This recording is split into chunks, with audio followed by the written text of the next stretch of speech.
Hello everyone, this is Dr.R.Thulasiram, Associate Professor, Department of Social Sciences, School of Agricultural Sciences, Bharat Institute of Higher Education and Research, Chennai.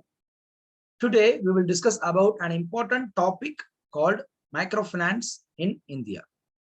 So this is one of the important lectures that has been included inside the course Agricultural Finance and Cooperation. So this is an important course in agriculture, and that will be covered in the 6th semester of their curriculum. And this course consists of 3 segments: agricultural finance, banking, and cooperation. And this particular lecture, microfinance, has been included. That is coming under the segment called agricultural finance. Right. So before going deep into the topic, let me introduce something about the banking system in our country. Right. Because banking system that serves way for lending and borrowing process. That is, a person are in need of money, another person, they will make business out of the same money. So I give you money and you get money from me, and you make use of that money for various purposes. In return, you will be returning my money along with the interest. That is my income. So this is called as finance, giving and getting back money. So when we start about the history, when we talk about the history of banking in our country, so we need to go long back. In 1904, there were cooperatives. Okay, it was started in the year 1904, and they were doing all this lending process, money lending process to the poor and other public. After that, slowly in 1921, and in those times, this commercial banks was started, and it was called as Imperial Bank of India. So after that, slowly these commercial banks has been renamed as State Bank of India in the year 1955, and slowly after that, all the other commercial banks came into existence. And they have started Lead Bank also in the year 1969. So they will take a particular district into concern, and they will prepare district credit plan to lend money for the public of that particular district. And then they have started Regional Rural Bank in the year 1975 to focus mainly on rural development. For agriculture loan, we need to have a bank, because commercial banks, state banks of India, they concentrate only on commercial loans. They don't care much about agriculture. Of course, they do, but the share of loan given to agriculture is very, very meager. So we need a particular loan for agriculture purpose alone, right? So for which it was started, RRB was started, Regional Rural Bank in the year 1975. After that, we need to focus much on projects, schemes related to agriculture. We need to provide a loan and projects not only to the single individual, but also to an institution, okay, to a company or something. So for which it was started, 1982, NABARD, National Bank for Agriculture and Rural Development, was started. But when you see all these people, whenever they want money, they can get money, but in return, they have to produce lots of documents. They need to provide a security. They have to provide land documents, because the money that they get from the banking institutions or any financial institutions are more. So accordingly, they have to produce some documents which is worth of the same amount, same loan amount. Say, for example, if I want to get 1 lakh loan, I have to produce a minimum of 1 lakh worth document to the related document to the banking institutions. So likewise we have to. But the problem is, when a person who wants loan, but the person is very, very poor fellow, right? He cannot produce such documents. So India lives in villages, and many people are poor in our country. So what happens? All these banking institutions that we have discussed so far, they concentrate much towards this below middle income group, above middle income group, etc., average income people, etc.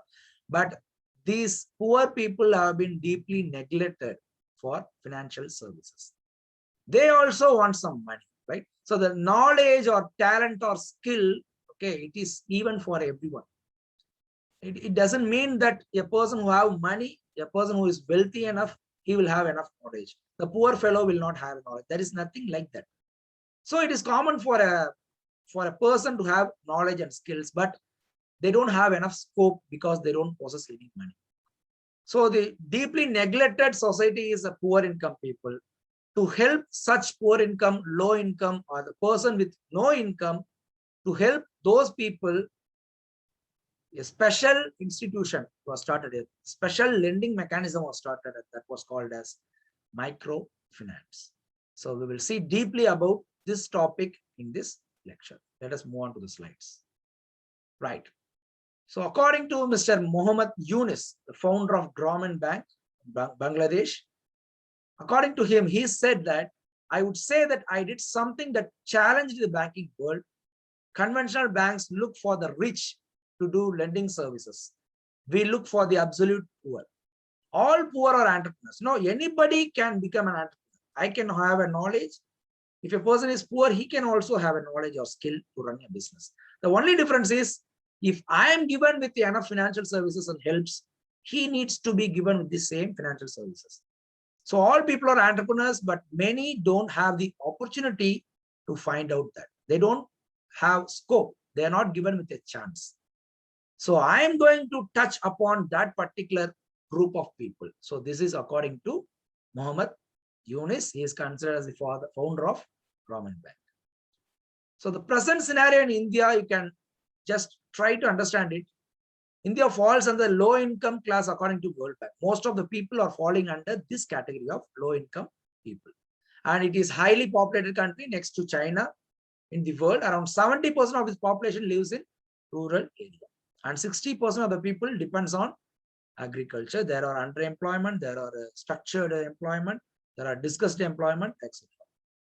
And we face absolute poverty. We have low rate of education, low sex ratio, and people are getting exploited by given with less salary, right? So the asset base also, it is very, very less. So we cannot get loan from the banks. So these rural peoples, they don't have enough access to the institutionalized credit. That is, they cannot get loan from bank because they don't possess any land, building, machines, etc. that can be given as security to the bank when they try to get a loan. So the commercial banks, they will always look for these kind of properties to give loan to the poor people, right? So the rural people, they don't have enough access to the institutionalized credit. Institutionalized credit is nothing but formal credit, that is official credit that people can get from banks. So microfinance, what it does, it recognizes that poor people are not remarkable reservoirs of energy and knowledge. And while the lack of financial services is not just a sign of poverty, today it is looked as an untapped opportunity to create markets, bring people in from the margins, and give them the tool to help themselves. No, we are not going to directly help them. We act as a tool. We taper all their talents, all their skills by giving a small help. So according to the laureate Milton Friedman, the poor stay poor not because they are lazy, but because they have no access to capital. They don't have enough scope. They don't have any helping hands. So such kind of group of people can be given with an importance here in microfinance, right? So before going much deeper, so let me introduce this case study just for an example. So this lady is Mrs. Bharati. She is 48 years old. She is unemployed husband. She has unemployed husband. She has 4 children, but no savings. But she is possessed with a good saving skill. So she decides to start a home-based saving business, and she goes to a bank and she wants some loan. But unfortunately, the demand that she has put into the bank, it was rejected because bank always they want security documents, etc. So traditionally, banks and lending institutions do not lend money to low-income individuals because of the risk factor, right? And there will be a huge transaction cost. They lack collateral. They don't have collateral, and they cannot bring any guarantors to help them in getting a loan. So there is a gap between communication and the repaying capacity of that individual. It is still in a doubt according to the minds of bankers, right? So because of all these reasons, they don't give access with this bank loans. So microfinance provides a solution for such problems, such cases. Microfinance provides solution. So it is an economic development approach that involves providing financial services through institutions, especially to low-income clients. So microfinance is emerged in need of meeting special goal to empower underprivileged class of society. That is the society where they don't have enough capital, the property, the security to give to the bank for getting a credit. The major principle is the philosophy of cooperation and central value of equality, equity, and mutual self-help between members, right? So this is the main motto of microfinance. So how it all started? As I told you, Professor Eunice, he saw that even poor have talents. Women need loan. Okay, poor people also can have some skill, special skill to run a business. They also want some loan, but they can have an activity and repay. They can also do some business and they can repay the money. And mind you, the money that they require to run a business, that will be comparatively low as that of the other commercial loans. So it is of less risk. They want to do a small business, say for example, petty shop, say for example, sewing machine. It may be a very, very small business that demands less loan amount, low loan amount. So that can be given without even a security. So the Government Bank of Bangladesh with the microfinance pioneer Muhammad Yunus were starting and shaping the modern industry of microfinance.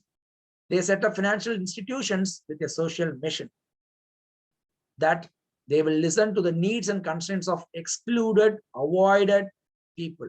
Okay, they will be adapted to empower themselves. Right. So now we will deal with the mechanism that has been followed in microfinance, right? So the microfinance institutions, shortly called as MFIs, and there may be microfinance banks also may be connected with the banks, and there are some NGOs, self-help groups, associations, etc. So the main thing that they want is they need to get some capital, right? It may be from the commercial banks or investment funds. Sometimes it may be through the government and local bodies. That may be a help. So there may be some of the foundations and donors, inclusive of enterprises, they can give some funds, and supportive organizations from where they can collect some funds. And from here, it will just reach the beneficiaries. So this is the mechanism that has been found inside microfinance, right? So the case study that we have discussed, where the Mrs. Bharati's loan was getting rejected by a particular bank. Now after microfinance, okay, she wants 1,000 rupees. Of course, the money may differ at this point of time. The saving machine's cost may differ. Say, for example, 5,000 or 10,000. She wants that particular money, by which she can purchase a saving machine and she can start saving clothes and she can sell the same for getting some benefits. And she can get into a weekly payment. She can make it, and final repayment also after 12 weeks. After getting lots of savings, she can repay it, so that the total principal amount will be paid to the loan officer, and also that will be included with some meager interest rate. Okay, so now what happens? The institution, they are not in risk, because the loan purpose is a production oriented loan. No, she wants to run a business, that is production loan. So she will get some income. Apart from that principal, she will also pay interest to the institution, so that both these parties are getting benefited. So this is how this microfinance works, right? So in India, why do we need it? Okay, India is said to be the home of 1/3 of the world's poor. Official estimates ranges from 26 to 50% of more than 1 billion population. About 87% of poorest households do not have access to credit. They cannot get credit because of low property rate. The demand for microcredit has been estimated at up to $30 billion. The supply is less than 2.2 billion combined by all involved in this sector. That is the total demand, the total loan amount required in the form of microcredit to the rural poor is 30 billion. But the actual microfinance, that is a credit that has been distributed through microfinance, is only 2.2 billion. Microfinance has been present in India in one form or another since 1970s and is now widely accepted as an effective poverty alleviation strategy. The major goal of this microfinance, as I told you, they focus on rural people with low income. They are coming under low income category. Those people who are neglected deeply by the financial institutions normally because of lack of property. And also, when we touch upon these kind of people, we can directly alleviate poverty. Okay, it is considered to be one of the important strategies to alleviate poverty. And this microfinance industry has achieved significant growth in part due to participation of commercial banks. Despite this growth, the poverty situation in India continues to be challenging. The Indian microfinance sector has been rated as one of the fastest growing sectors in the world as far as the number of MFIs and also the area that they cover in providing credit.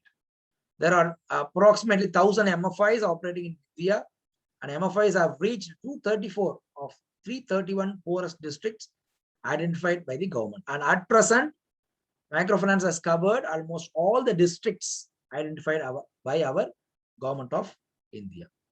At present, lending to economically active poor, both rural and urban, is pegged at around 7,000 crores in Indian banks' credit outstanding. As against this, according to even the most conservative estimates, the total demand for credit for this part of Indian society is somewhere around 2 lakh crores. Okay, 2 lakh crores is the total demand for credit. And more than 350 million people in India lives below poverty line. They all need access to credit. And these microfinance institutions cater to over 55 million people in India, with 90% of them being women. So this is one of the important points that we need to make a note of, because all the other financial institutions that will give access to normal people, but women, again, they have been deeply neglected because of the potential that they have to generate income. Okay, but the problem is, as Dr. Mohammed Yunus rightly pointed out, women also, they may have some skill, they may have some talent to produce or to generate income on their own. The total market potential is to have a reach of about 275 to 300 million people in India. So when you take the share of microfinance in small loans, okay, so it has started to increase. In the year 2002, if you can see, out of the total small loans, only 28% was contributed by microfinance. In the year 2007, it is 47%. Now at present, it is more than 50%, right? And this is the share of microfinance over the years. It has been increased, okay, according to the, when considering the small loans. But when you consider the beneficiaries who get access to credit through microfinance institutions, when you take that, the non-institutional credits are more to the marginal farmers than the industrial credit. That is, many people, they depend on money lenders for their loan, because money lenders, they never ask you for security, guarantors, or property, right? So what is the impact this microfinance has created? What are all the impacts? Okay, it all started with a particular person who has a skill, who is possessed with a talent or knowledge to run a business or to become an entrepreneur. So when a microfinance institution helps such individual, he will get benefited. So individual by individual, if they keep on increasing the beneficiaries, the community level changes that you can experience through this microfinance. And when a community gets developed, a region itself will get developed. That is, you can see directly there will be an impact of microfinance on a regional level development. So this is how this microfinance has created impact on the society, starting from individual household or a person to community and then regional level, right? Who requires microfinance? As I told you, generally in India, small and marginal farmers, they require it. Rural artisans, they require it. That is, they will have some hand skills, no? They will be working, they will be doing some work with their hands. They are well known for it. Okay, they have some such talents. And economically weaker sections, those who don't have any income, but they are possessed with some good talents to run a business, right? So these are all the people who can get it. And we discussed about the share of microfinance, share of microfinance to the small loans, okay, when compared to other loans, and the share of non-institutional credit and institutional credit to people, small and marginal farmers. Now you can compare between men and women with respect to the beneficiaries of microcredit. right? When you compare them, out of 100%, 90% of beneficiaries are women, right? That is the majority of the users of this microfinance and micro saving facilities is women, right? Because they don't have much access to capital or loan or something previously. Now it has been come into existence. So because of this technology, people, women out of the total people, they are getting benefited compared to men.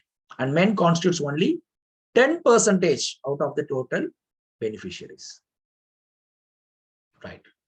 So generally, this microfinance also has some issues while aggressive. On one side, there is a tremendous growth, as I already told you.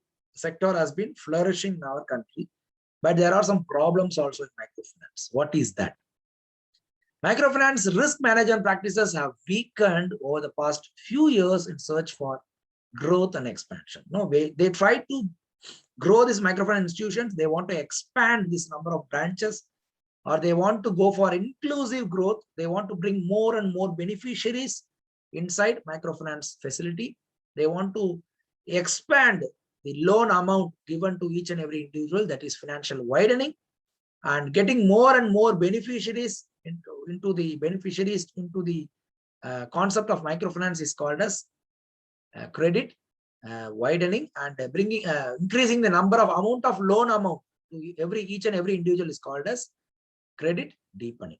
So these kind of things, they concentrate much. Because of that, there are some risk factors that they face.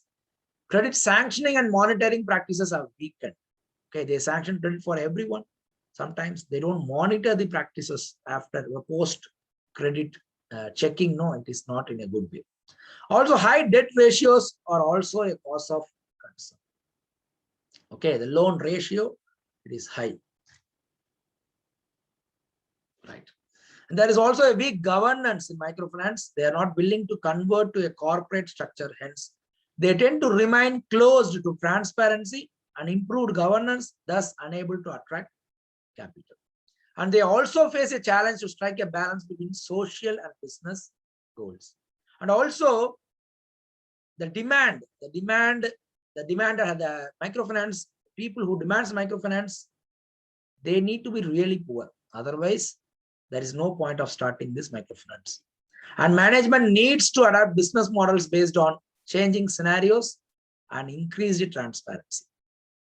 This will enable attracting more capital and private equity funds, right? So now we'll see about the competition between different microfinance institutions in our country, right? When you take Andhra Pradesh, you have SKS Microfinance. The total number of branches were 1413, and you can see the loan outstandings and number of borrowers. It is high in number as far as our country is concerned. Followed by Spandana Spurti, Share Microfin, Ashmita Microfin. So for area, between area and area, the name may differ. Shri Kshetra Dharmasthala, Bandhan Microfinance, Cash for Microcredit, etc. in Uttar Pradesh, right? So you can see the number of branches is more in Andhra Pradesh, SKS Microfinance, followed by all the other microfinance. You can see the microfinance branches are more in Andhra Pradesh. And loan outstanding also, you can compare between these institutions, and you can see the number of borrowers. It is around 25 lakhs in SKS Microfinance alone. So there are lots and lots of beneficiaries you can see for microfinance.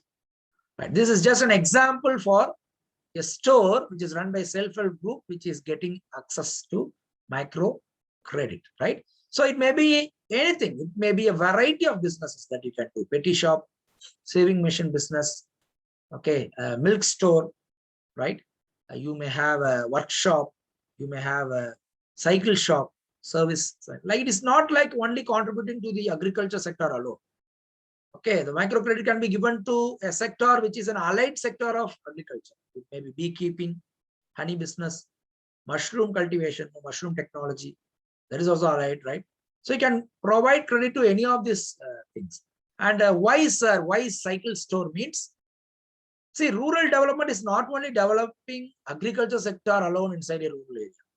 Rural development, it is nothing but it is improving the agriculture sector, improving the rural youths in terms of employment, tapping the talents inside a rural area by encouraging rural people who possess lots of skills and knowledge to run a business on their own. So it may be a business which is related to agriculture. It may be a business which is an allied sector coming under agriculture, or it may be anything that improves the living standard of people in that particular area. And you can also start some shops using microcredit. Many women are getting benefited because they stand tall by not depending on anyone. Okay, they do whatever they want and they can get their own money, monthly income. They don't depend on men all the time, right? So that is women empowerment. It is not visible through microcredit. And of course, you can start your business also, right? So that an individual woman, she can become a businesswoman, entrepreneur. Inside the business enterprise, many individual women will get employment, so they also get empowered. So on one side, there is scope for people to become an entrepreneur, businessman. On another side, there is scope for people to get employed and thus not depending always on men for their money. So this slide shows some of the important statistical details that we want to, that we need to understand, right? The share of loan outstanding, when you compare it, in the bank, it is 27.90%. And in non-banking financial companies, that is MFI, microfinance, it is 21.26. In self-help group, the loan outstanding is 31.59. Non-banking financial companies, it is 6%, etc. Right? So this is just a statistical details that tells you about the share of loan outstanding with respect to different financial institutions. Right.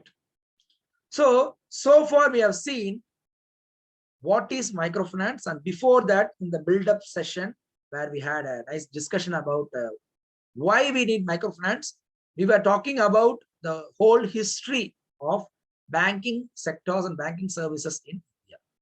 So if you closely watch, whenever there are some different institutions that comes into existence for providing financial services, you can clearly see that each and every banking sectors will be focusing on a particular people. Particular set of people will be focused on a particular sector, right? So what happens when a bank focuses on only a particular people, all the other sectors of that same area, of the same country, they are getting neglected, right? The commercial banks, they focus only on commercial loans, right? They give loan for buying a car or building a house, etc. But as far as RRB, Regional Rural Bank, is concerned, they provide loan only for agri business, because even farmers who possess 2 acres of land, 3 acres of land, they have enough money. At least they have property. But when you take this cooperative society, commercial banks, regional rural banks, NABARDs, they talk about only, commercialization, right? And NABARD also, it is even considered as the higher financial institution in the India, like it is like RBI. They provide big loan. But apart from all these beneficiaries, if you see, there are many people who are getting neglected, who are low-income people, who are weaker sections of our society. They don't have enough income. They always depend on others, even for a single rupee, to enjoy their life. So such kind of people are taken care of through this microfinance, right? So what happens by doing so? They provide scope for such people to start a business. They provide scope for such people who are possessed naturally with some talent and knowledge to run a business by giving microcredit. And also because of this, when you take care of this low income people, and when you take care of weaker sections of a society by giving them enough chances, they take care of themselves, by having a personal income, by not depending on others. So what happens through these activities, overall, you can remove poverty. At least you can try to reduce, or if possible, you can alleviate this poverty totally from our country. So that is the major goal of this microfinance. And the second best thing about microfinance is women empowerment, right? The women over long period of time, they always depends on many for all the walks of their life. Okay, but actually they are on par with men. This is what people tell, but according to me, they are not on par with men. Always they are better than men. Even in one of the poems that was written by William Golding, according to him, whatever you give to women, she will make it double. Not that I'm complaining about women. That is, if you give them, you give them some vegetables, they will prepare it as a meal. Okay, so whatever you give them, they will make it as they will double it in terms of its worthiness. So they are not on par with men, they are always superior than men. So such kind of people have to be taken care of. And this microfinance is one of the important initiatives that can have such huge changes in the society. So there is one important thing that we can take away from this microfinance institution is women empowerment. So they don't depend on other men for all the walks of their life. So this is all about microfinance. I hope you enjoyed this lecture. I hope you understood all the concepts in microfinance. So we will again see in the future course of time with some other interesting lectures. Until then, it is bye from Thulasiram. Thank you.